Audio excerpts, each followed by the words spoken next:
Welcome back to the Brew Crew Podcast, everyone. This is episode 363. Back in the church room. There it is, the boom. It's been almost a month. Oh, wow. I didn't even realize that. It's been over a month. We recorded the first episode of December. Oh, yeah. And then I don't think we recorded it again. Did we not?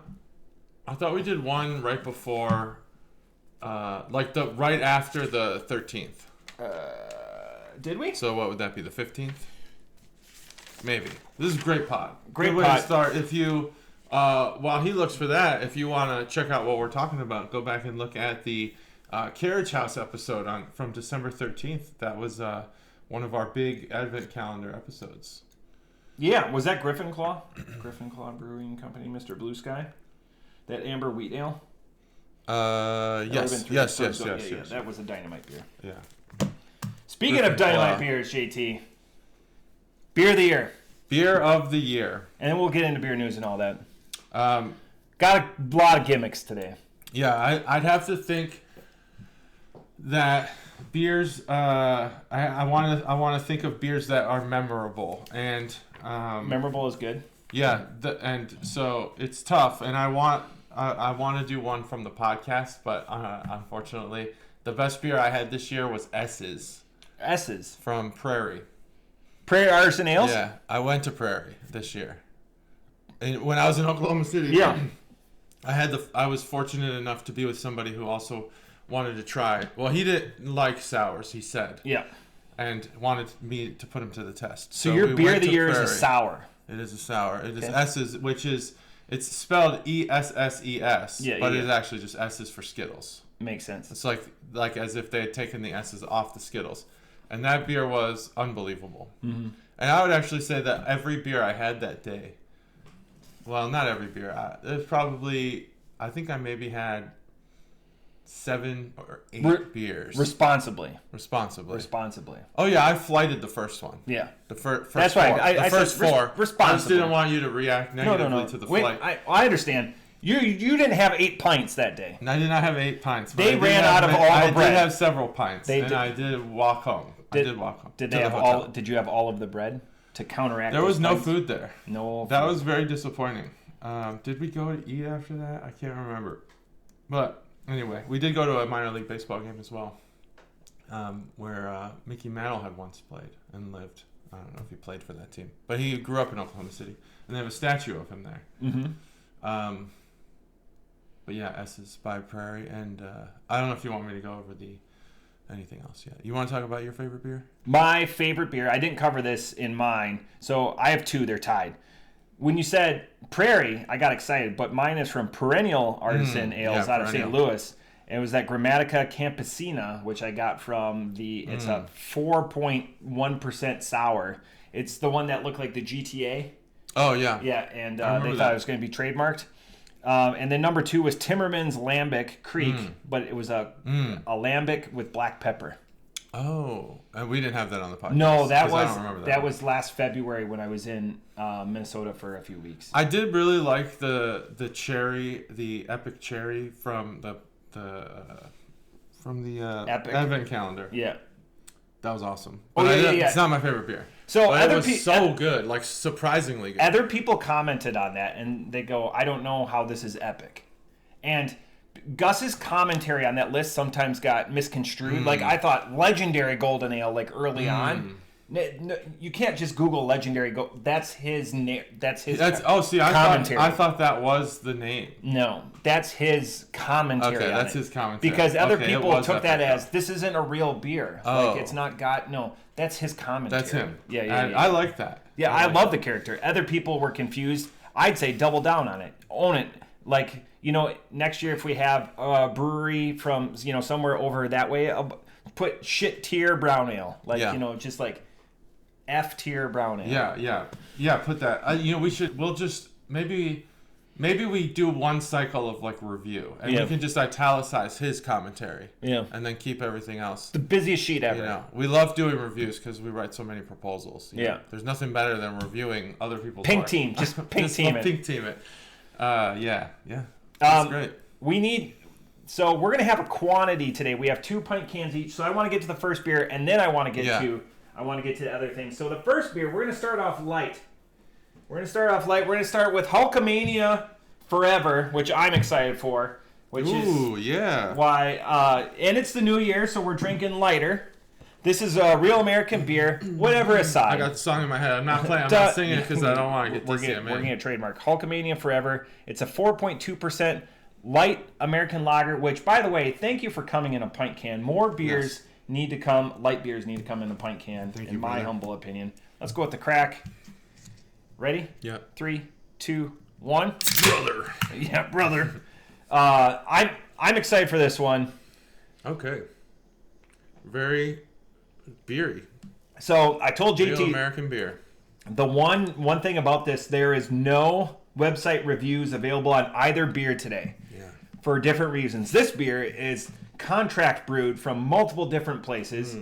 Ironically, the two biggest places that this is brewed, I'm going to trivialize JT here for a second. Do you know where Great Central Brewing is? No. It's in Chicago, Illinois. Oh. It's a big contract brewer. And the second biggest brewer is City Brewing, which is in La Crosse, Wisconsin. Oh, look at that. Which is where I met my wife. Partners. So this is 100% contract brewed. There is no real American brewing company. It's all, here's the recipe.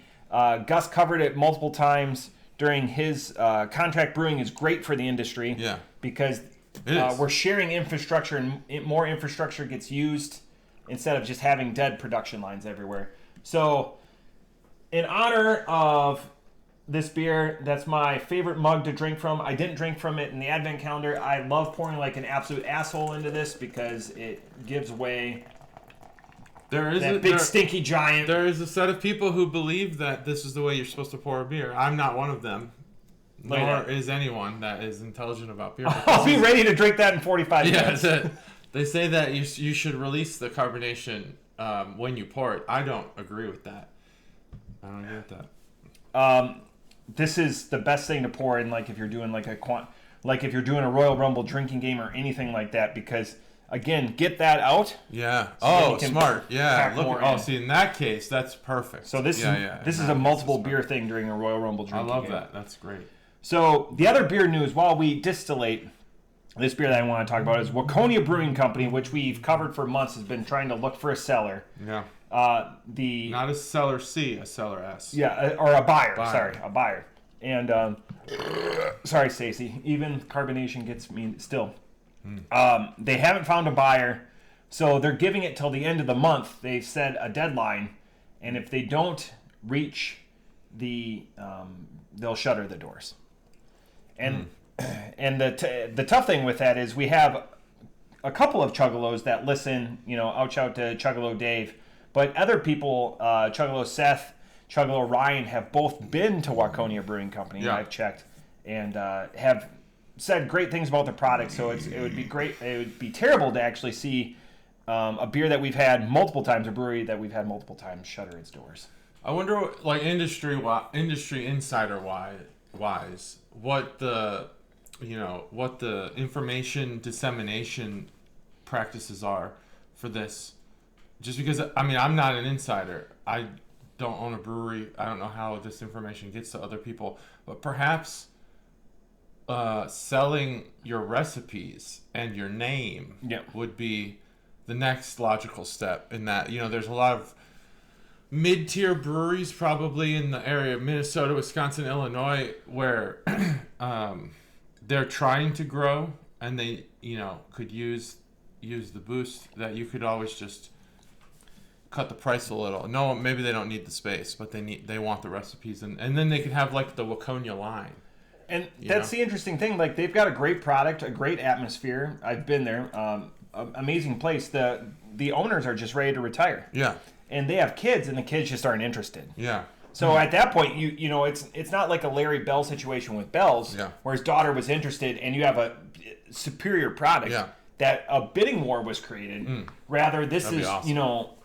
Location. It's a little bit to the west of Minneapolis. It's, I don't know, Chuggalo Dave will correct me, like 40 minutes outside of the metropolitan area, if you will. So it's a little bit out of the way, but there's a thriving community there. Yeah. And they do so much. They're like Chicago Gyros and Dogs, where they're always, or Beaver Creek Pizza Dive, where they're I went always to doing. Chicago Ears and Dogs this weekend. Really? Yeah. They just need to work on their fries.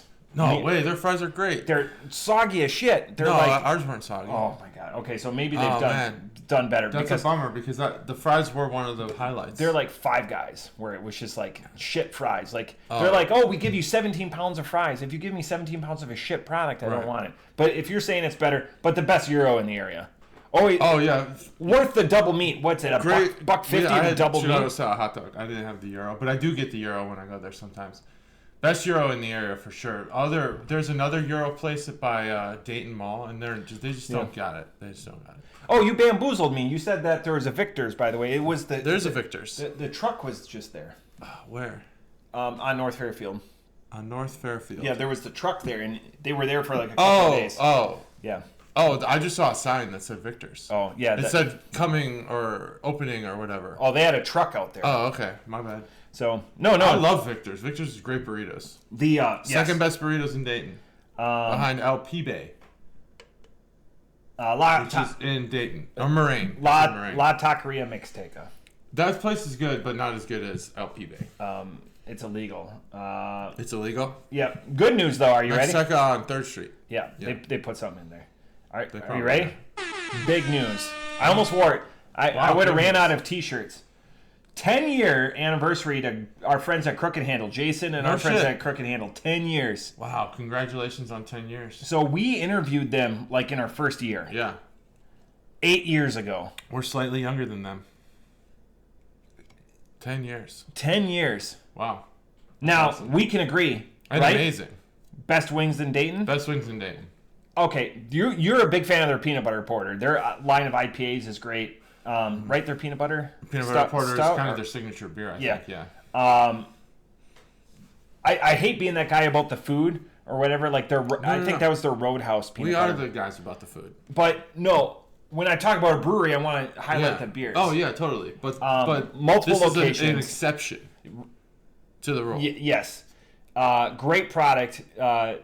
Chuggalo Stev brought him up multiple times, and then Chuggalo, his wife, would say, she'd be walking away and she'd be like, I miss working there and stuff like that, because Jason and the crew take care of their staff, do so many good things there. Stev took care of us every time we went down there. Jason, that was a great interview. I want to say it was like episode 31. We should get out more. There's a lot of Dayton breweries we should be talking to. We've outlasted. We are. I mean, if they look us up now, we are the preeminent. Is that the word?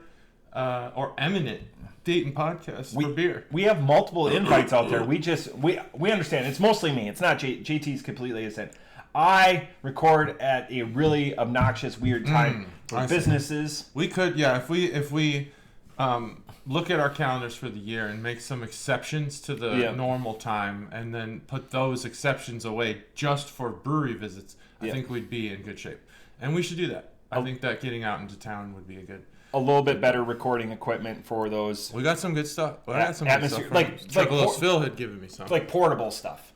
Yeah, I can bring that stuff. Sorry, Stacey. Make it easy. Yeah. This is going down really super smooth. So for the new listeners who might have joined us because of the Advent calendar, the rule that we're talking about, they are out there, and we welcome you to the podcast. The rule we're talking about is if you bring up a brewery, and the first thing that is mentioned is the food, like, oh, great food, they have great food there, then they are not good brewery. It's the bad qualifier. It qualifies the brewery as not great beer. And of course, there are exceptions to the rule, which we're now describing Crooked Handle as an exception to the rule.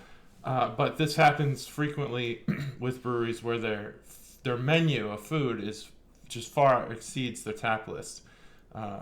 Jason offered to brew a beer with us too, and obviously we haven't taken him up on that. We got to now. We Ohio style. We wrote out the can like when we were sitting there. I remember we all showed up separately and just being so excited. I remember that episode very well. I could tell you the table we sat at. I could tell you how we sat there. Oh yeah, I remember the table we sat at and how we sat. Yeah, the configuration. We had Cobra with us. Every other time I've been there, I've always sat at the bar, at the far end of the bar. Wow.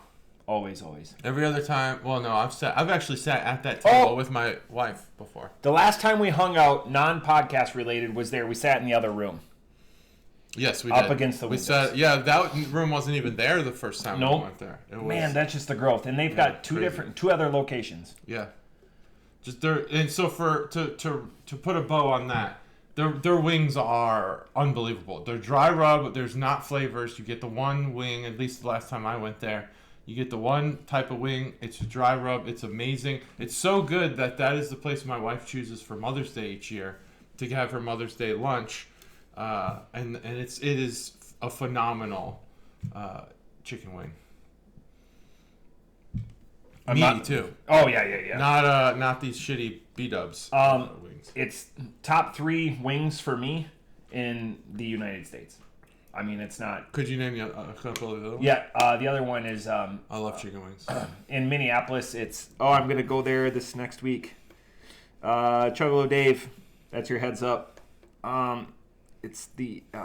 It's not Creekside. That's the supper club, but it starts with. All right. You No. can think about it.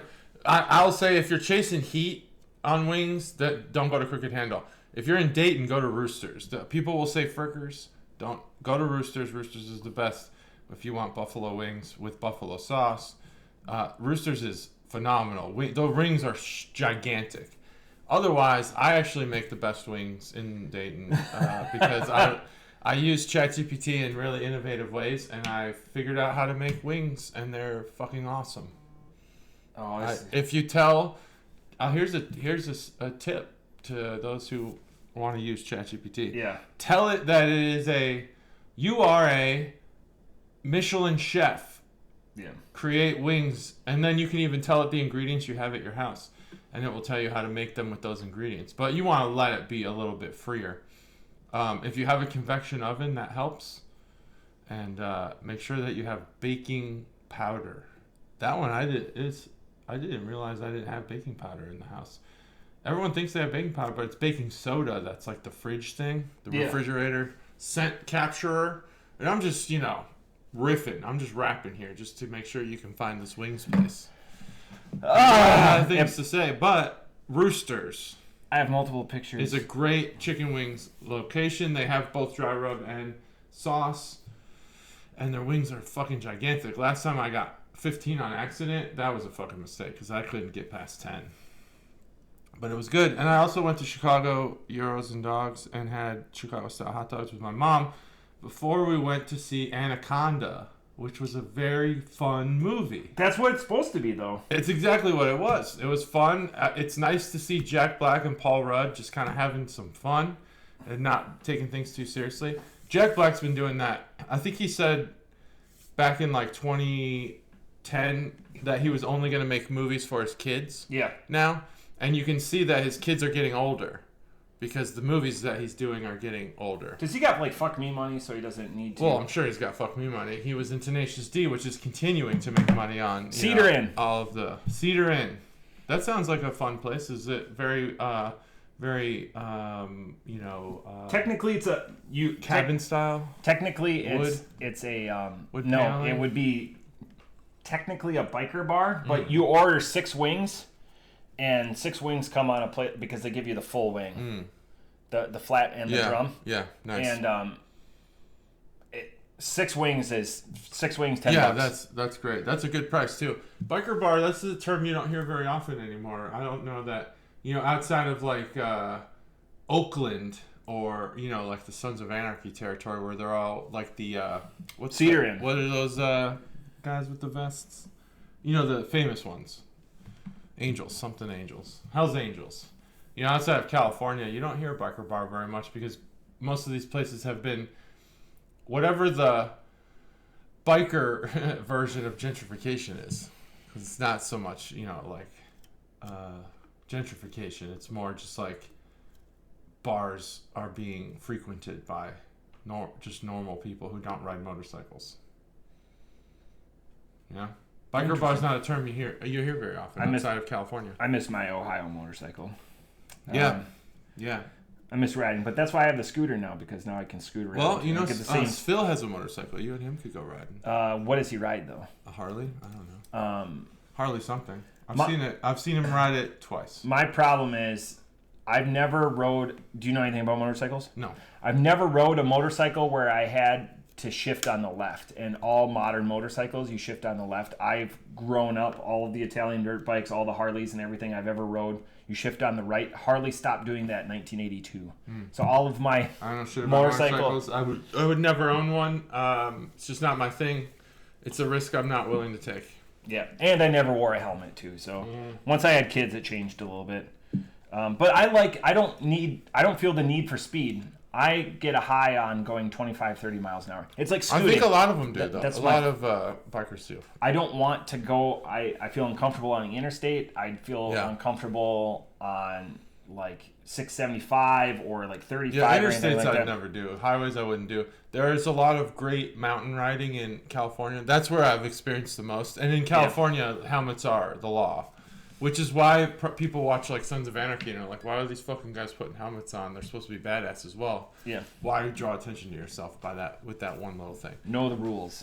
I do love that helmets are the law there because watching people in Ohio ride without helmets, it makes me so nervous. I don't understand why you take that risk, but we can talk about that another time because you obviously have experience with that. Yeah, I get it. Wind in your hair, all that stuff. I owned helmets, and when I sold my cycle here, I gave the guy. I was like, I don't need these, so I just gave him all my. I had like 4 or 5 helmets that I never wore. Just didn't want them. Wow, helmets save lives. I wear bandanas. That's my protection. Good. I'm glad. This beer. So again, as we said, it's contract brewed. There's no real American beer. Real American beer, this is the light version. They have the other version, the main line. But I bought this obviously because of my affinity for wrestling, for what Hulk Hogan meant to the wrestling world. All the other side, we don't need to talk about or approach. But he is an icon in the industry. Rest in peace, Hulk Hogan. Yeah, we haven't even talked about Hulk Hogan yet. R.I.P. I know it's not a wrestling podcast, but obviously a lot of my gimmicks and everything come from the world of wrestling. It's okay. Yeah. I got to meet Hulk Hogan one time in an airport. That was pretty neat. Mm-hmm. I've met a lot of they're just larger than life individuals. I met him. He was billed at 6'8". I bet he was a shoot 6'6", and just super wide. I didn't meet him. What was during his the roids. height listed as in Rocky? Was it when he was Thunderlips, like 6'9", 6'9". Oh, he was even taller. Holy even shit. taller as Thunderlips. Because if you remember, like he was a big guy. I think Rocky came up to his pecs. Yeah. It was a classic scene where they match up against each other. And it went down really quick. Holy crap! From a pop culture perspective, Hulk Hogan and the timing could not have been better. It was pop culture was finally starting to adopt wrestlers as mainstream entertainers. You had things like Rocky, you had Princess Bride, you had all of these other Hollywood's things happening all kind of at the same time, and so he was because Andre the Giant's English wasn't great. He was the ambassador, and he was Vince McMahon's guy. Golden Child, yeah. So he was discovered. Fun story, just quick. Yeah, let's hear it. It's important to the podcast. He was discovered. He was always front at a wrestling show without any training or whatever. But all the wrestlers, if you know anything about culture in like the 1980s during the territory areas, they would always go out to bars afterwards. Like wrestling culture and beer were synonymous with each other. And they would see this guy, and this guy was just a jacked, bleach blonde hair, and he was a bassist in a band. Now, all of the stories of him turning down being the bassist of Metallica and stuff like that, just all the Hulk Hogan isms or whatever. But he was a legitimate bassist in a fairly successful band, local band or whatever.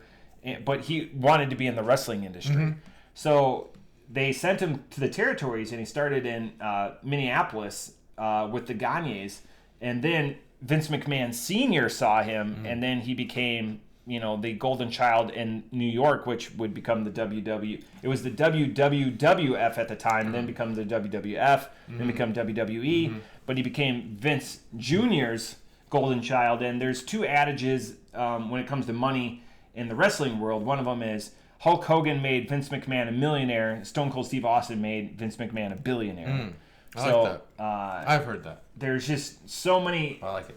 stories, and half of them are true, false, whatever, robust, embellished upon, but that's a part of it. And when he passed away, he owned a couple of restaurants and his surf shop in Clearwater Beach, Florida.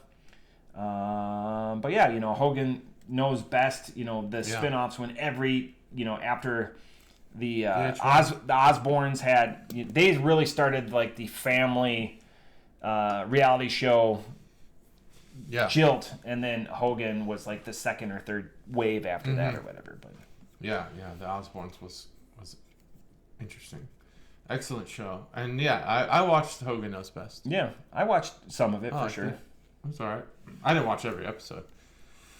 Well, I can kick off the Can Art Boner segment. There's no website review. Hogan Rules Forever. Nice color. I think this color would stand out in a beer store. 100%. That's why I bought it. Well, no, it's not why you bought it. You bought it because it's Hulk Hogan. Well, it stands out. I didn't go looking for it. You found it because it was this color, and it's the color. It is gold, but it's also like yellow gold, which yellow is Hulk Hogan's color, but also gold is the color of the WWE title, and red, Hulkamania font. I think that's pretty much that font now. There's nothing else that uses that font. Got the WWE is licensed apparently. It is. They work in partnership with the WWE. Yeah, partnership with it because they use the logo there, and they use the old school retro logo down at the bottom. And Hulkamania Forever, and it's got Hulk Hogan ripping his shirt, which was classic Hulk Hogan. It's awesome. Got American flag here. Hulk Hogan and America. They are forever linked. It was, if you see Hulk Hogan, you see a symbol of America. Mm-hmm. You see the American flag. You think of Hulk Hogan sometimes. And every 4th of July, I send the rockin' Hulk Hogan guitar playing GIF to people because I love that GIF. Real American brings people together one beer at a time. That's awesome. Love it. Why did he underline the AN in Hogan in his autograph? Is there a reason for that? Was that like a face or something? Maybe just interesting. I never noticed that before. But emphasizing. Maybe emphasizing. So that's the Can Art Boner segment. Really good. I love it. Beer is good, drinkable, crushable. Just has all of the signs. Did you have something you I just wanted to show you this. This is my favorite Hogan meme. You can. Yeah, totally. It's Hulk Hogan. Yeah. You can see the reaction. I'm not a big Porta-John pooper, but me pooping in a 100-degree Porta-John in the field in here. I had to stay at Fort Dix for a while. It's just pooping in a Porta-John. Man, they're so hot. There's a lot of us are veterans and stuff like that. That's just only something you can experience when you've been at the asshole of the earth. And right. I love how they put the calories, carbs, and ABV on here. That's nice. 110 carbs. 110 carbs? It's a loaf of bread. 4 carbs, 110 calories. Loaf of bread. All the bread. You never know. Some of those beers are pretty carby. This beer is great. It's not going to sit in the memorable category other than what it is, what it stands for. But that's a good thing for the style of beer. You want it to be just totally crushable. This is like, I feel like this is the one area where Austin went wrong, was doing an IPA, because they're not as crushable. This you could just double fist, pour down. It'd be awesome. This beer's fucking great. He's got a lager too. Yeah, I've seen that he came out with they came out with a new one, El Segundo. Yeah. But what do you give a beer that has this profile? Well, it's almost like giving a light beer a high score, but it is a good beer. It's tough. It's a tough score to give, but all things considered, I'm gonna give it a 4. I think Yeah, that's see, probably that's- high for this style, but it's what it is. It's really delicious. All things considered, off the top rope, which feels appropriate here, even though Hogan didn't do a lot of top rope maneuvers. I was also a 4. I wrote it down. Perfect. It's just considering all things, and we killed this beer. Oh yeah, this was the earliest I've ever finished a beer, I think. Which is impressive for what's in the can is not gimmicked. There's not like it's made with salt or lime or anything like that. It's just good. It's just a solid beer. I'm wondering who came up with the recipe because there's a lot to offer there. Yeah, I wonder too. Who came up with the recipe? Let us know in the comments if you came up with the recipe. This is. And if you want to lie, you can. I gotta make sure that I give you the right one. Beer number 2. Are there differences? Yes. Oh, I don't like that. No. In the right way, on the outside of the can. Oh, okay. This is from Rivertown. The reason why there's no website review for this is Rivertown hasn't been a brewery for like 5 years. Oh, so this is a old beer. This is a very old beer. Last brewed in 2018. What are we even doing here? This is going to kill me. Rivertown Death. This is a 12.3, so that's why you call the ball. 12.3 Russian Imperial with ghost chilies. Wow. Full disclosure, after I picked this beer out and I was doing a little bit of research because there is no website, I had this beer in 2016. All right, full disclosure. So from the brewery when they were still alive. And 7 check-ins have occurred this year in 2025. The last year they brewed it, though, was 2018. Okay. This brewery closed because there was a divorce between the couple, and there was 2 different locations. One was in Moron, and one was just north of Cincinnati. I forget the actual city, but it was in like a... I liked their sour program. Yeah. It was a neat space. I never went to the restaurant where they also brewed, but I went to the Cincinnati location. We always went there on the way to things. It wasn't a destination. It was a wayside on the way to other things. And the reason why I gave JT the can, when stores look at you, do not put the price tag. Yeah, don't put the price tag. That's such a 2018 thing. This is so now I have to 2018 we're approaching the year we're starting to shy away from drinking. So are you going to be able to have this, you think? I should be okay, right. good. Yeah. All right. It's only 3. I don't want to I don't know. Ghost pepper, that's going to be rough, but we'll see. Cuz I will say this, had I been smart and listened to Kate and Chuggalo Beige, I would have had a vanilla sun killer that I could have just kept. Yeah. Because on day 24, they're like, we shouldn't open both of these cans right as I was power cracking it. Oh, yeah. It's okay. Son of a gun. It's all right. Could have kept it. But anyways, this is primed. Yeah, this has been waiting 8 years? 8 years. 8 years. All right. 3, 2, 1, fly. Oh man, I'm pretty worried about this ghost pepper thing, but I don't like spicy beer. Smell it first. It's absolutely dead. Yeah. Interesting. Yeah, it is. It's muted. It's got a little foam. This is gonna be. Oh, it's gonna have some character to it. Ooh, it's got that Russian. Got legs.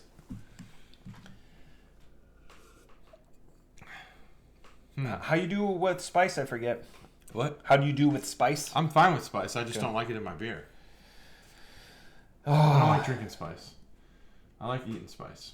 Pat orders me the Fonta Flora habanero beer, and he always has 4 or 8 of them, and I buy it every time.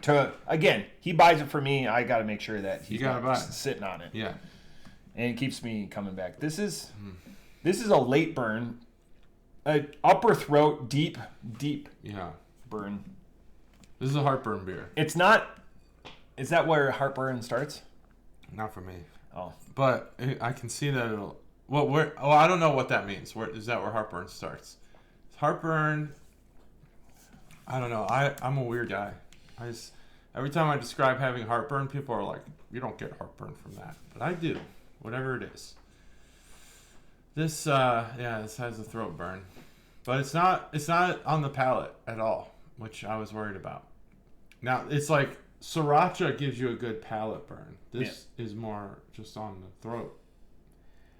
Not so bad. I'm just going to read the explanation on the can. Yeah. So, harmony of heaven and hell. This robust Russian Imperial Stout is brewed with a grim dose of Hulka chilies known as ghost peppers.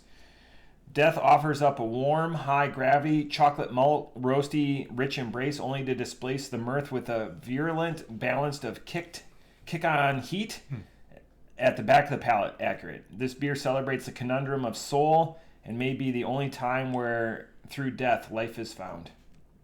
Wow. I really liked Rivertown. Victim of circumstance, not because they weren't successful. They sold stuff. I mean, it was packaged. I think they self-distributed. Where are they from? Where's Rivertown? It was just Monroe. Yeah, so Monroe was where the restaurant was, but the brewery, the main production facility, was just south of like where's that big golf place off to the right? Golf Galaxy. Where you just whack the ball. Oh, Topgolf. Topgolf. It was south of there, 5 minutes on the right. Oh, okay. Like Westchester. Yeah, it's a little south of there, but yeah. Okay. Fair enough. Yeah, this isn't bad. I don't really. You said you were getting that Russian Imperial flavor. I'm not getting much out of this at all. That's my that. There's almost no flavor to this. Tobacco, leather. Oh yeah, this beer is completely dead. Yeah. But it's going to be. It's just heat. I can see that there's leather in there. That aspect of it is dead. It's well past prime, but that heat persists. If you would, I just made a sweet chili, not a really good chili, not sweet chili, because I don't make sweet chili. It was sweet, like cool, man. Yeah, it was a good one. I would like to have this as a backbone, and if I would make like a brisket or something, like a thicker, not a ground meat, because ground meat it wouldn't impart, but like a thicker, chewier meat or whatever. I'd have this soak in it a little bit more, like a brisket. Like a brisket, or a tri-tip. A brisket chili. Never had that. I'd do that. I like chili. You've had a brisket chili because you've had Happy's. Oh, all right. He made a coffee rub brisket. Did he? Chili. Okay. That did really well. Yeah. All right. Well, then I've had it. I just forgot. It wasn't as good as the Rubik's Cube challenge we did. The Rubik's Cube challenge was amazing. I miss those days. An epic. We were all available. We were all just like doing cards, poker nights. That was like 6 houses ago for JT. There's a few. This is it. I'm going to be lower than where I was a couple years ago. Like, I wrote down my score. I'm with you. The beer aspects of it are gone. It's gone. Yeah. It's almost nothing. But there's something. 8 years old, though. Again, going through some of my cellar, and, there's a couple other ones, but I got excited for this because I always want to do ones I have 2 of. I have a lot of singles. But that's why I asked you if I was like, hey, can you do some substantial being ABV? This should be okay. Should be fine.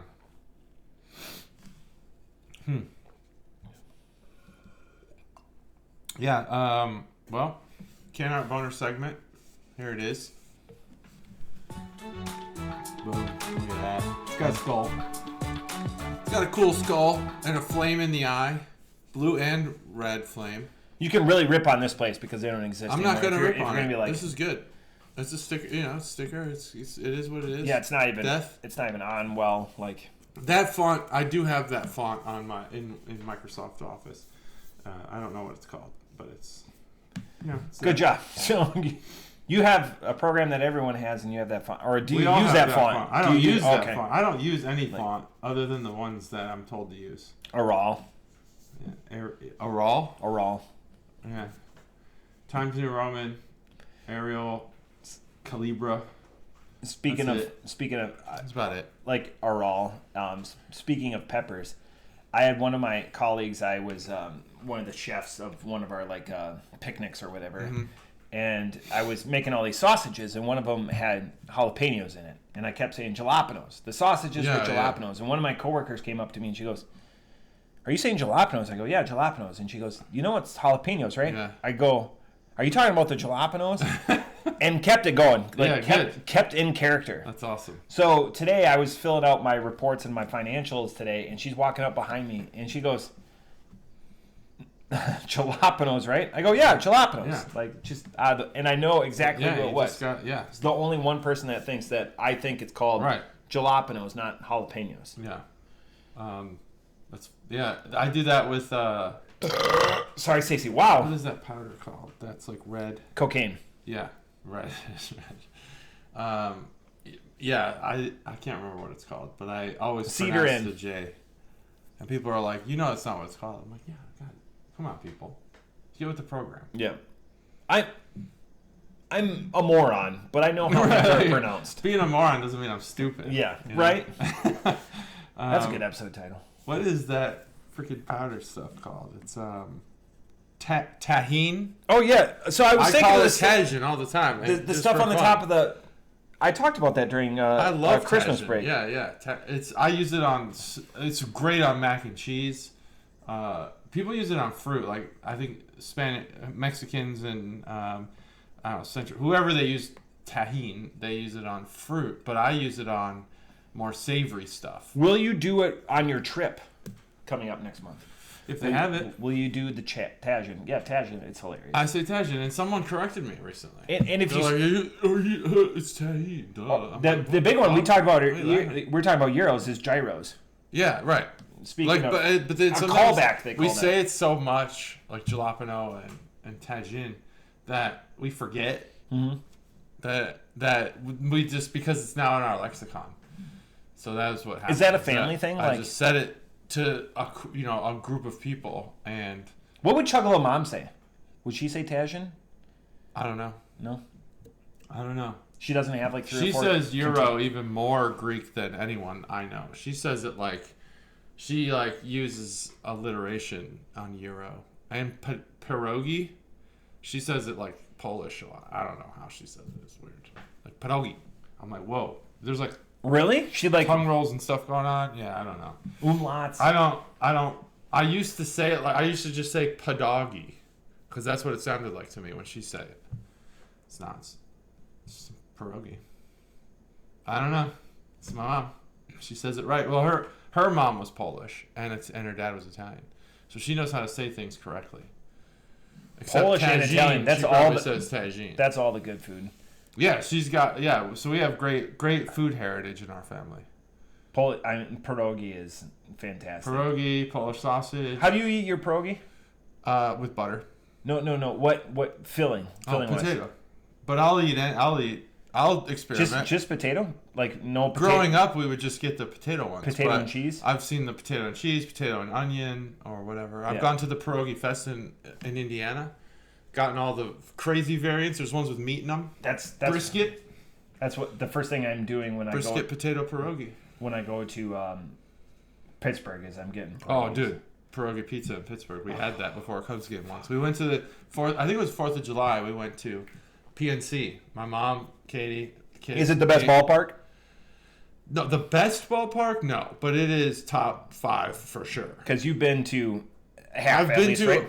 I've been to all of what people consider the top 5 except Fenway, which are PNC, Wrigley, Fenway, Petco, and I don't know what the 5th one is.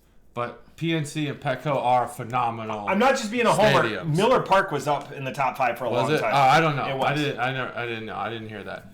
And maybe because of the engineering. A lot of engineers really like that park because of the dome and how it's constructed. I don't know. Yeah. I Lives heard were that. lost. Blood sacrifices. Yeah. So.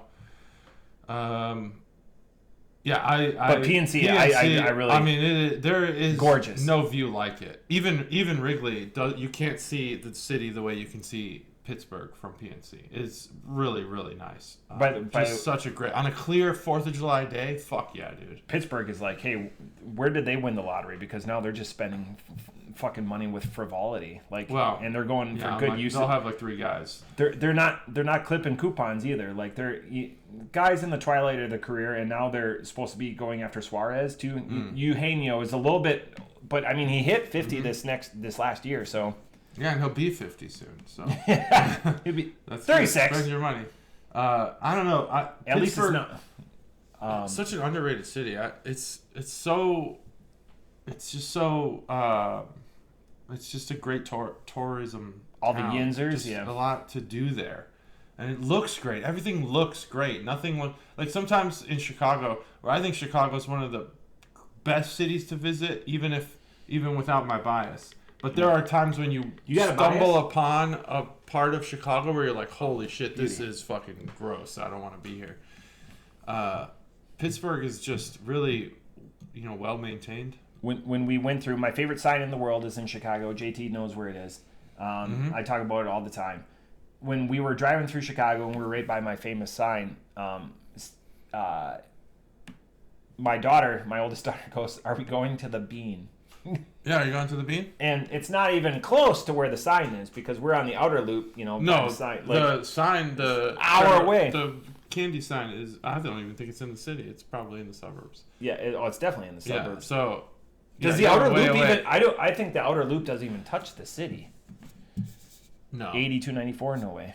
No, not 294 or 80, but 94, 9094. You got to get to the Bean. You got to get on Lakeshore Drive. Yeah. But yeah. My soon-to-be 10-year-old, it goes, "Are we going to the Bean?" That'd be awesome. Even Tony Hinchcliffe didn't know about the Bean. That's hilarious how he got lit up, and the callbacks on that are fantastic. I have not watched. I know it premieres. I have not watched. I'm excited. Shane Gillis and Joe Rogan. Joe Rogan is a zero burger. Yeah, on that show. Yeah, he is terrible. He's drugged out of his mind. But Shane Gillis is quite good.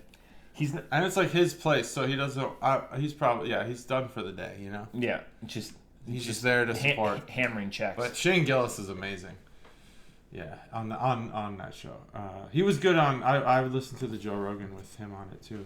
It was all right. 3 hours of Shane Gillis. Yeah, he's super intelligent. Well, I mean Notre Dame, they don't. He's a big history guy. A bunch of, bozos come on. Yeah. Okay.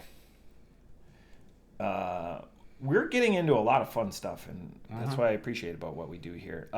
This beer, you have to give your thoughts because I'm going to give mine. I'll give my thoughts. My thoughts are I have to think about my next cellar beer because I'm going to do 1 and 1 for a while. My thoughts are this beer has we've said it. It's reached its potential. Has been surpassed. It's been reached and has died.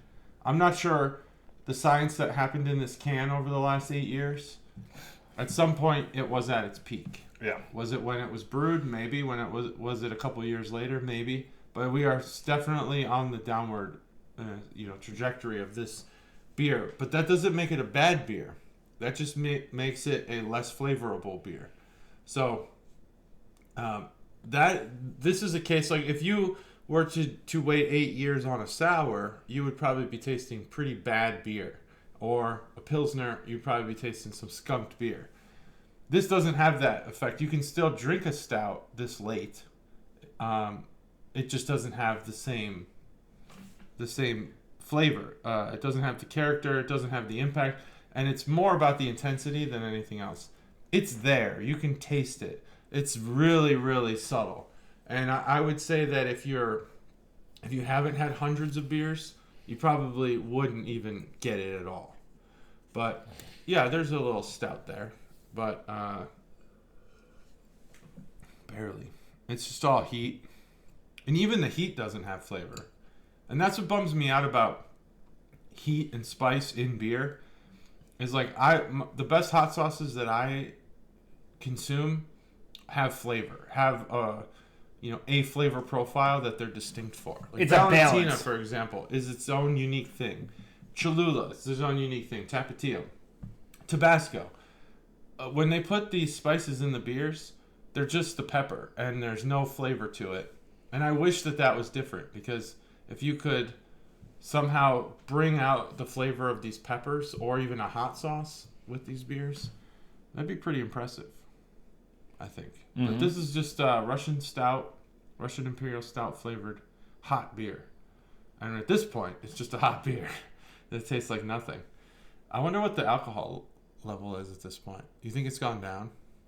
It hasn't. Stouts don't, for the most part, they don't bottle condition or age. Yeah. So especially can. Bottle is a little bit different.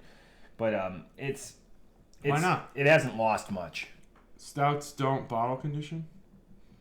Yeah, I'm 94% confident on that, just because of the ingredients. I don't know what it is, but I'm fairly. I haven't heard of any stout bottle conditioning and going up in ABV. The adjuncts and the stuff will, and now that I'm just gonna get lost. I'm fairly certain. This is why. So what? I feel like stouts are the perfect candidate for that. Their flavors meld better, but the ABV okay. doesn't go up. Oh, it doesn't go up. Okay, fair enough. So, well, regardless, does it go down? That's my question. I guess could it? Is that even? I don't know how the science works on it going down. But this beer is, it's a spicy beer.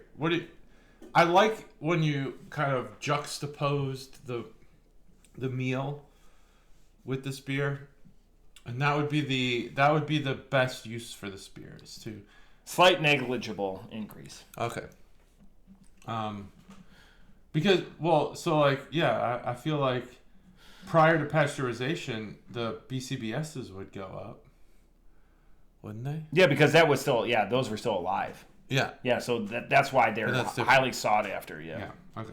Because you've killed off all the live, or a lot of the living aspects of it that change and age. So, but it's so small, it's not really measurable unless you want to use techniques brewers do not have. So which beers do go up? Barley wines, IPAs. Oh, IPAs do. Yeah. So that's why 120-minute bottle conditions. Yeah. Okay. All right. Interesting. Most IPAs recommend that you drink even fresh. though it's a preservative. Yeah, they recommend you drink. But those are like fresh or single hopped. Where like you get the multiple hopped ones, and that's why 120-minute. If you drink it a year, 3 years, 5 years, it changes each time because it's bottle conditioned. Well, that's good to know. Yeah, that's why I hoard 120-minute. Yeah, I have some. I'm hoarding. That one I did know you can bottle condition, but I guess I just kind of excluded that from the IPA family. It's like its own thing. Anyway.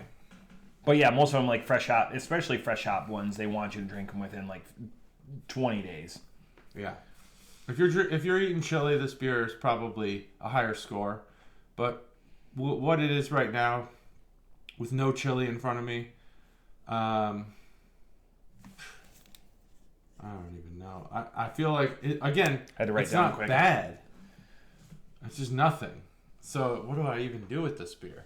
Because I feel like it's almost insulting to give it a bad score, but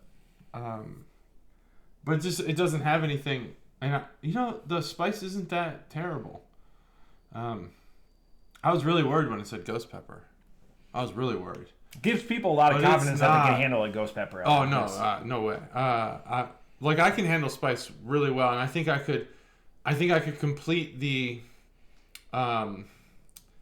hot ones similarly to how Conan O'Brien did. I could get through it. I can handle spice. I'll live and I'm not gonna panic.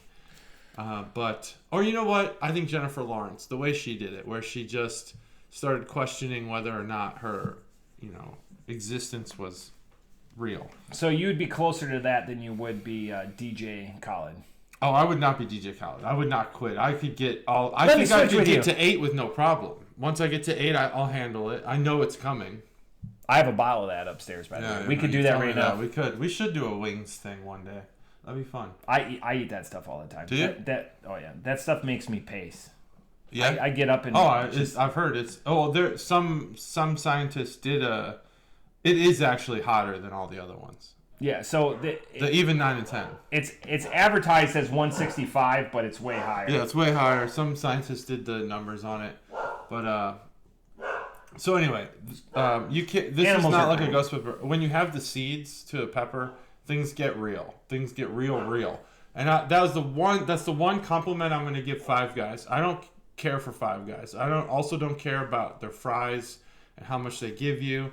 I think they're burger patties, they're thicker. That's nice, and it's just too expensive. But the one thing I'll give them credit for is that when you order vegetables on your burger, like jalapenos or jalapenos, like you say, they are fresh. Yep. They are not like fucking soft grilled like pieces of shit. They're like fresh cut jalapenos with the seeds and everything. I love that. Get jalapenos on your Five Guys burgers if you go there, because that's way worth it.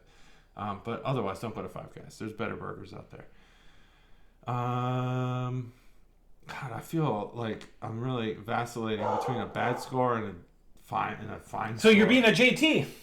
That's what we call. Not a good score, not a bad score. I feel like anything below 3 is a bad score. Anything below 2.5 is a really bad score. It's a pour out. It's not a pour out. But if I give it a 2.75, I'll just explain my thinking. If I get it a 2.75, I feel like I'm calling this beer bad. Yeah. I'm not calling it bad. I'm going to give it a 3.0. It's drinkable. It is flavorless. The spice does not hit you like I thought it would. If this was any spicier and it coated the palate, I'd be at like a 2.75 or a 2.5. But no, 3.0. This is a good healthy burn, and that's the only thing that exists in this. I get some of like that leather tobacco, like a little bit of that Russian, but it's completely overpowered over the top from the other aspects of the beer. Off the top rope, I give this a 3.25. 10 years ago, I gave this beer a 3.75, so it wasn't like an exceptional. It wasn't an exceptional experience to me. My comment was like, "Oh, this is another pairing," and that was after 2 years within having Crime and Punishment, which were Stone's spicy beers. Crime was spicy on this level. Punishment, I couldn't drink. Oh, really? I love spice. My favorite hot sauce right now that you can get anywhere is Tabasco Scorpion Pepper. So it's the Trinidad Scorpion Peppers. Yeah. I keep a bottle of that. I put that on almost everything. It's got a great burn, but because it's the vinegar, and that's why I don't like sugary hot sauces, is because sugary hot sauces persist, vinegar vacate the palate. Oh, interesting. So like I put it on pizza, eggs, whatever. Like I enjoy. Pizza and eggs are great. Great. But I'm a Tabasco guy through and through, so I don't like Cholula. I like all hot sauces, but I keep 35 different hot sauces in the house. Come over anytime to the Church Room Bar. See my medley of hot sauces. I do keep Da Bomb. Da Bomb is funny because it's a little bit of a syrupy aspect to it, and when it gloobs on, oh my, that's a get up and walk around. Yeah. Like, you were talking about your mom, and I made homemade manicotti. Man, I love manicotti and Tabasco. It's just that's interesting. I've never had that. I love just the heat, and because it pairs so well, because there's so much dairy in it that you enjoy it for a brief pop, and then it takes it away. That's great. Manicotti. I don't prefer manicotti. I like it, but I don't prefer it. I just make it home. Besides the noodles, I make everything else. Like my filling and everything is all homemade. For sure. I do have a question for you. We just got done with it, and I think I turned you on to season 1. Have you finished Stranger Things? Yeah. What did you think? This not planned. Oh, interesting. What do I think about Stranger Things? Well, here, because we binged almost that first season at your house, we did. Right?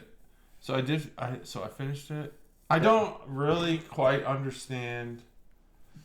I don't think that they gave us enough on Vecna Henry. They need more character development there. The why is really where I'm at. And I think the why is what gets the viewer invested. Mm-hmm. So like, why does Henry / Vecna want to destroy the non-upside down? And I get that there's reasons, but they're just not good. They're not fleshed out. And I think that sort of ruined it for me. I did like Stranger Things. I thought that as far as character development for the good guys, they did a really good job. They carried us through. It took 10 years to get it done. And that actually was smart. It took 9 months to film that final season. Yeah. It was smart to do it the way they did it, because if they had done it back to back to back to back and they were still kids, I know that they were still playing kids. They're still playing teenagers in high school, even though they're like 20, 21 years old, getting married and shit.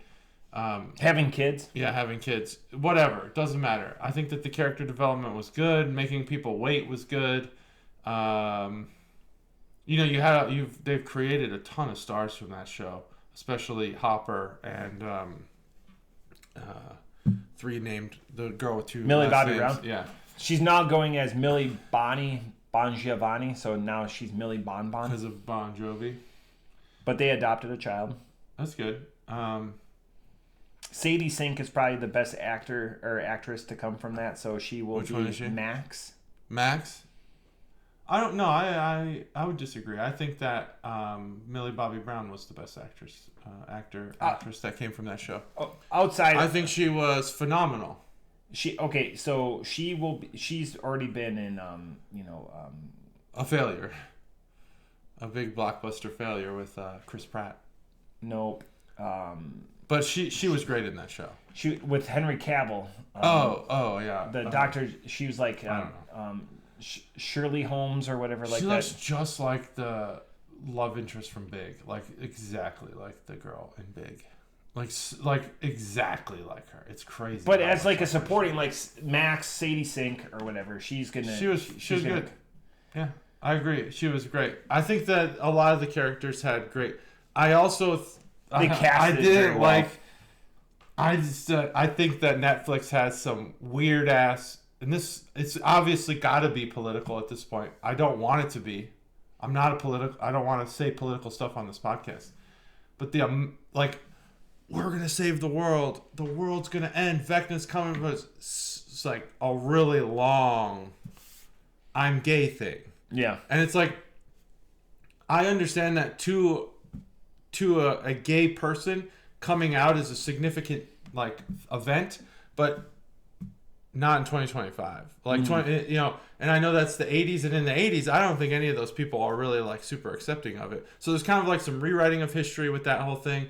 But in the same regard, it's almost played up too much in 2025 because we're just yeah, that's cool. You're gay. All right, fine, whatever. We kind of knew it already anyway. And that's how the trope. That's how the characters treated it. Yeah, but it was such a long. It was I see what you're saying. I'm just saying that conversation lasted so long in the show, and they're on the brink of about to face Vecna. It just seemed like the wrong time for it. Yeah, it felt like a tone, it took you out of the They moment, wanted to make it a main storyline, but it should have been earlier in the season. That's all. That's what I'm saying about that. It seemed misplaced. Yeah. But I get what they were doing. They were making it significant. But man, in the 80s, it's just so different. And I checked that opinion with my mom. I was like, because we watched it together. She came in to Dayton, and we watched it together. And I just Did you binge all 8 episodes? 80s, well, no, Katie and I watched the first 5. Yeah. And then we skipped 2 and watched 7. No, we watched the first 4. Then 5 and 6 we skipped because my mom was like, "I'll just catch you up." And then we watched 7 and 8. Oh, so you didn't watch? Because my mom wanted to watch the end, and we didn't get there in time. Gotcha. Okay. But she had watched them all. But we watched 7 and 8, and I just asked her, "Hey, in the 80s, how would this have gone?" And she was kind of like, "Yeah, maybe not that way," but she, who knows? Maybe it would have. I really liked the Dungeons and Dragons ending. I thought that was great. Yeah. I thought that holy shit, that was the head cutting off, gruesome as shit. That took 10 or more chops. Has anyone counted? Anyway, what are your thoughts on it? I gave a lot. Sorry. 2 things. No, there's a lot of tropes and things that are going on. One, as the eternal optimist, I'm glad that they gave 11 or Elle a story an arc where she's alive. Yeah. I love that. It was beautifully done. I wish that the characters in real life played a little bit more D&D, but it was fleshed out. Listening to a lot of Duffer Brothers, they're more Magic players. So they didn't play D&D, but they found a world to envelop it in because it's more fleshed out in that world and more that gritty atmosphere. Yeah.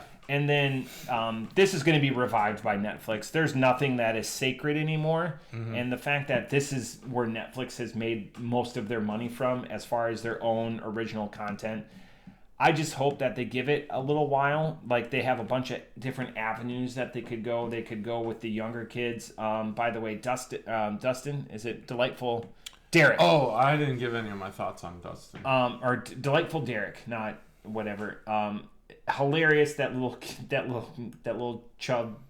Oh yeah, I didn't like that character either. I thought that they exploited that kid in a very negative way. But that's a weird opinion for me, because usually I'm like, exploit away. But I thought that kid's gonna have a rough adulthood. If he slims down or whatever and grows out of that. If he grows out of it. I'm saying it from the other avenues. They basically made fat kids a fucking joke, and that sucked. That sucked. But I didn't like that. That's going to give them another opportunity to do like another campaign, if you will. Like if you go with the D&D line, you could do another campaign with that. His sister, the age jump for her. She started as a 7-year-old and all this. She's obviously a teen. Yeah. With Tiffany and all the tropes. Yeah. I love like the Rainbow Bright analogies that came out with her. So as a child of the 80s, all of the Rainbow Bright things that got pointed to her, like the Rainbow Room, the bright, Holly the Heroic and everything. There's so many things that... I loved all the 80s references. It really brought back up so many references. So many Easter eggs in there. It was great. Loved it. Kate Bush being the absolute soundtrack for that show. Yeah. That was good. As the remake, not the original, but as the remake, it's fantastic. I just like the hope at the end and stuff like that. I did like that. I like that. That was good. They overplayed the D&D acceptance, like that the new generation is going to come down and play D&D. As somebody that played D&D, my younger siblings had no interest in it. Right. I think that Stranger Things brought D&D back. It died for like years. Wizards of the Coast bought it, and then Mattel. Groups of nerds who played it, and I use the term nerds purposely because nerds is only recently been a cool thing to be. Yeah, it was not cool to be a nerd in the 80s, 90s, and even the 2000s. D&D. I love that. Those kids aren't going to play D&D. I love that we're talking all the experiences that they went through, and those kids are the main characters. I'm talking the siblings. Again, the Duffer Brothers didn't even play it, but it was just a nice way. Exactly. I love how they filmed it in order too. That was the last day of shooting, by the way. Them walking up the stairs. Awesome. So that emotion.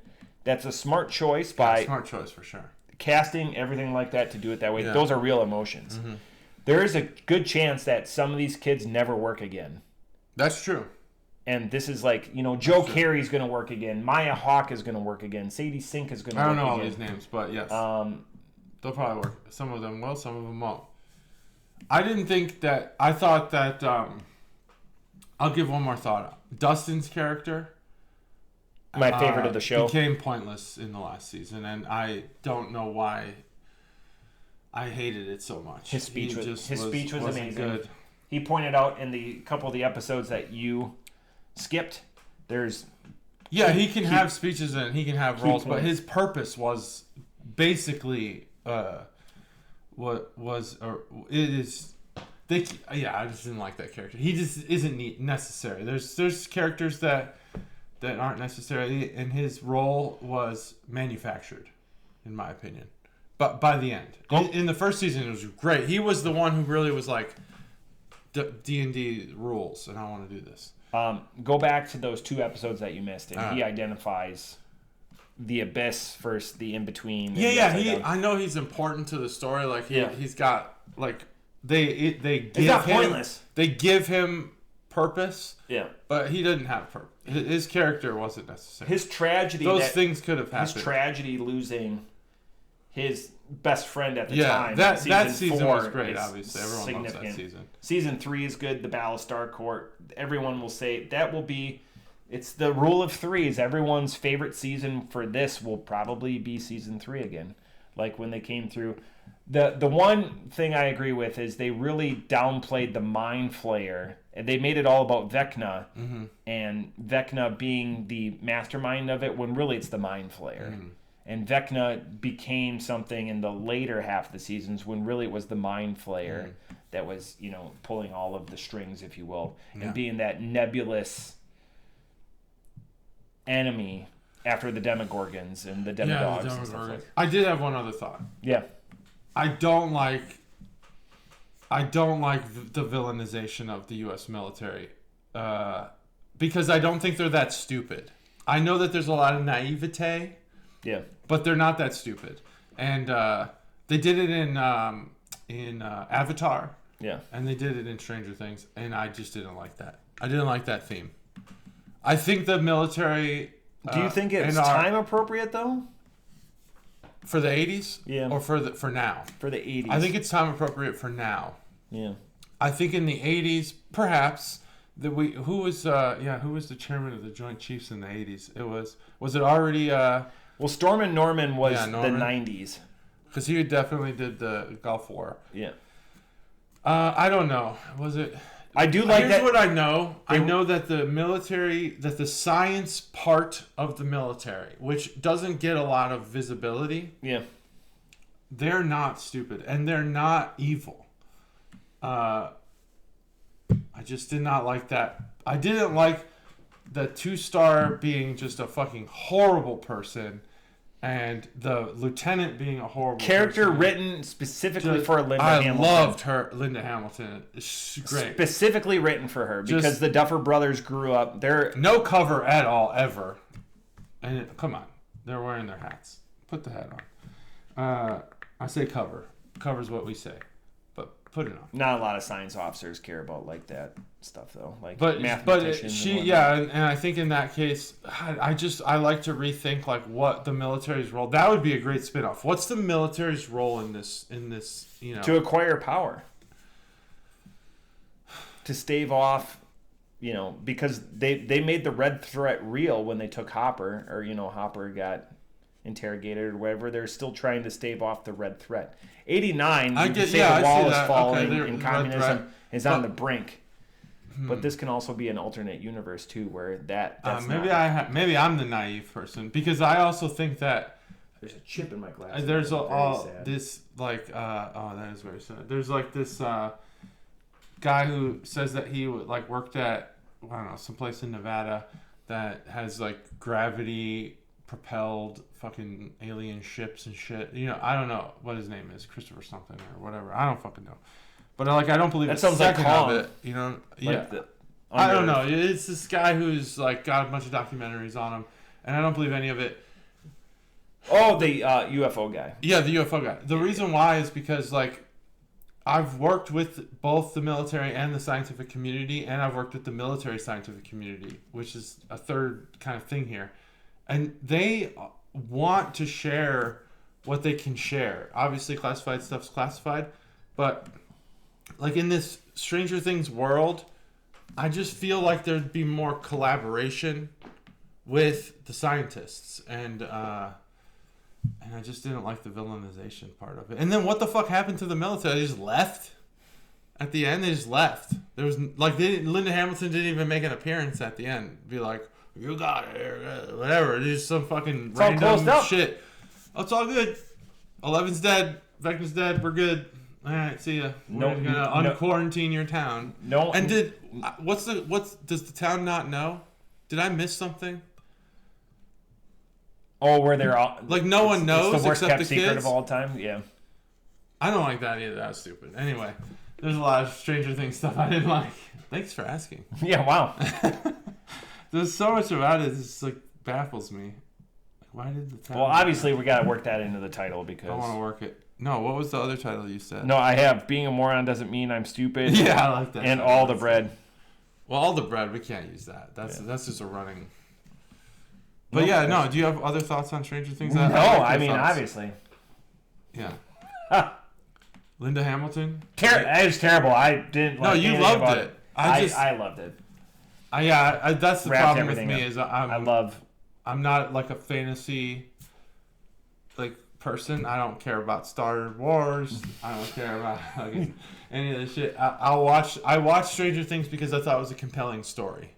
And once the story starts to fall apart, I lose interest fast. And as my mind, I have other things to think about. I liked Stranger Things. Period. That's it. I liked it. I have issues with it, but I did like it. I was entertained. And that's all that I can ask for. I hope that they do spin-offs. Keep these actors employed. Hell yeah. Hell yeah. I don't have like the fanboyness of some of these characters that a lot of people do. And it's fine. Like, I don't know if you remember after season 3, like, Dr. was like, I mean, obsessed with Stranger Things. Yeah. That's fine. I just didn't have We'll be on to the next thing. I'm obsessed with, what am I obsessed with? Baseball. Baseball. Still baseball. It'll always be baseball. I'm obsessed with baseball. I love baseball. It's hard. It's a hard sport. Let me give you some thoughts on something else that's not Stranger Things. The NFL and their licensing. Yeah. I guess we probably should wrap this podcast up. No, you're good. I am concerned that there are people, my dad being pretty much the one who I'm talking about, who don't understand what Amazon Prime is. Oh. Don't have it. And the Bears-Packers game is on Amazon Prime this Saturday. I don't like that. It should be a dual broadcast in the playoffs. Specifically, I get doing it during the season, fine. I don't give a fuck. Let Amazon do their thing. And it's like Manti Te'o and like their broadcast team is like Manti Te'o and his girlfriend. It's like B team broadcast. Is it Manti Te'o? On Amazon Prime, I think, yeah. Or Netflix. One of the two streaming networks that did NFL games this year, Manti Te'o is one of the people. So Netflix on Christmas Day used the CBS studio staff. Oh, so it's like Nate Burleson and all right. Matt I don't Ryan. remember. I know Manti Te'o was on one of these fucking... It's probably on like... Next thing you know, they're going to be doing like Pluto and fucking Tubi and... Pluto, those are free apps. Everything. Those are free apps. I love Pluto. No... I use Pluto all the time. I'm just saying my dad doesn't even have internet in his house. Pluto's probably the number one streaming app in the house right now. Yeah, Pluto's great. I use Pluto all the time. Because of the challenge. The challenge does have its own channel. Yeah, they have... there's great stuff on Pluto. Pluto's great. We're not sponsored. Yeah. We should be. No. We should be. We should have Pluto is crazy. You want to talk about data mining, though. Like, yeah. I looked at something on my phone, not related, and 2 hours later, there was commercials for it. Yeah. I'm sure they got some data scientists. It's fantastic, impressive. I've never looked at it before, and they knew, hey, my house, I'm pretty close to going to a VPN, just to I got a funnel VPN it. and some shit. But yeah, I'm worried about the playoff game. Should just be simulcast to like Fox and Prime or whatever. Just a lot of money, millions and millions and millions of dollars. Well, all right, fine, Dad. You can't watch the game, and you can't watch this podcast because you don't even know how to get to it. Yeah, see, He's not watching this. I'm with you, 100%. I feel like it should be accessible. Yeah, it should be accessible. And you're making the fucking playoffs. The top 3 sports inaccessible by putting them on these nope. Should be over the air type stuff. It's not gonna. We're old man yelling at clouds at this time. I don't care. I'm not. No, I like the move towards streaming, personally, but I also am now recognizing that there are people left behind. I'm just wondering, like, what's my dad gonna do? Because I don't think go to a bar. I don't think he's like. I think he's gonna look for it and be like, what channel is this? Prime? I don't have that channel. What channel is Prime? And he's go to a bar. And he's just gonna be like mad, and then he's just gonna quit, give up. Yeah. Or hopefully he goes to like somebody's house, but I don't think he's got. I don't think you should educate him if you're worried about. No, he doesn't want to be educated. He doesn't want. I told him get the internet. He doesn't want internet. He doesn't want it. He's got an iPhone, and it's on 5G, and that's all he needs. He doesn't have. He can watch Prime, on his phone. He doesn't have any of this shit. He doesn't have Prime. He wouldn't know what Prime is. Do you guys have Prime? Yeah. Oh, I thought for a long time. Well, no, I don't have anything but we log into my mother-in-law's Prime. Yeah. We do have some stuff. We do pay for some things. Yeah. Netflix, because it's cheap, and our phone bill. They offer it. Anyway. Take us home. Just because I'm a moron doesn't mean I'm stupid. That's it. Thanks. Bye.